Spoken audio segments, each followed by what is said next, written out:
पिछले महीने लोकसभा चुनाव के दौरान बहुजन समाज पार्टी की मुखिया मायावती ने अपने भतीजे आकाश आनंद को पार्टी के नेशनल कोऑर्डिनेटर और अपने उत्तराधिकारी के पद से हटा दिया था। आकाश आनंद चुनाव प्रचार के दौरान अपने भाषणों के लिए काफी चर्चे में थे। इसे उनके राजनीतिक करियर के लिए एक झटके के रूप में देखा जा रहा था, लेकिन अब आकाश आनंद वापसी करते दिख रहे हैं। पंजाब और उत्तराखंड में विधानसभा के उपचुनाव होने वाले हैं। बसपा ने शुक्रवार को दोनों राज्यों के लिए अपने स्टार प्रचारकों की सूची जारी की। इन सूचियों में पहले नंबर पर बसपा सुप्रीमो मायावती का नाम है, दूसरे नंबर पर है आकाश आनंद। इसका मतलब साफ है कि पंजाब और उत्तराखंड में होने वाले विधानसभा उपचुनाव में प्रचार की कमान आकाश आनंद के हाथ में होगी। अब सवाल ये है कि क्या आकाश आनंद एक बार फिर वापसी कर रहे हैं? लोकसभा चुनाव में भी बसपा के प्रचार अभियान की जिम्मेदारी आकाश आनंद के कंधों पर थी।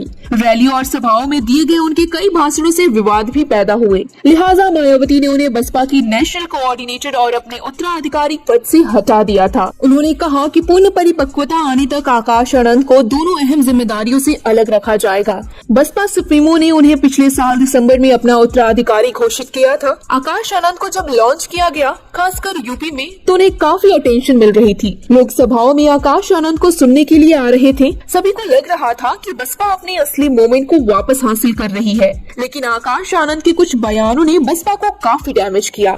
माना जा रहा था कि आकाश आनंद के इन बयानों ने मायावती को नाराज कर दिया। जिस तरह की राजनीति मायावती करती रही है और जिस तरह के बयान वह देती आई है, उसमें आकाश आनंद की ये भाषा शैली मिसफिट हो रही थी। माना ये भी जा रहा था कि पार्टी के भीतर एक बड़ा धड़ा आकाश आनंद के इन बयानों से नाराज था। तमाम अटकलों के बीच शुक्रवार को आई पंजाब और उत्तराखंड विधानसभा उपचुनाव के स्टार प्रचारकों की सूची ये संकेत दे रही है कि आकाश आनंद पार्टी में अब दोबारा वापसी कर रहे हैं, क्योंकि लिस्ट में उनका नाम मायावती के बाद दूसरे नंबर पर है। माना जा रहा है कि लोकसभा चुनाव में हुए नुकसान को देखते हुए मायावती ने आकाश को एक बार फिर से मौका दिया है। अब देखना ये है कि आकाश इस मौके का कितना फायदा उठा पाते हैं। लोकसभा चुनाव के शुरुआती चरण में प्रचार करते हुए आकाश ने विरोधियों पर जमकर हमला भी बोला था।